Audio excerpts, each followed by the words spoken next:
ও দাদা ভালো আছেন, এরকম করে কথা বলে। আর সবাই ঘাড় নাড়ে। চেনা জানা নির্বিশেষে মানুষের সাথে এরকম করে কথা বলে। কেউ কেউ সাড়া দেয় আর কেউ কেউ সাড়া দেয় না। আমি মাঝে মাঝে বলি, তোমার কি আর কোনো কাজ নেই? এই যে রাস্তাটা দেখতে পাচ্ছ, দিনের বেলা এটা যতটা ঝলমলে সুন্দর দেখাচ্ছে, রাত্রিবেলা এটা ততটাই ঘুটঘুটে অন্ধকার।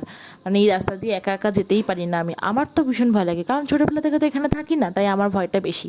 দিদির অত ভয় নেই, দিদি তো ছোটোবেলা থেকে এখানটা যাতায়াত করে, তাই ওর রাস্তাটা সড়গড় হয়ে গেছে। দেখো, কথা বলতে বলতে তোমাদের একদম মেন বাজারে নিয়ে চলে এলাম। এসেছিলাম একটা জুতো কিনতে।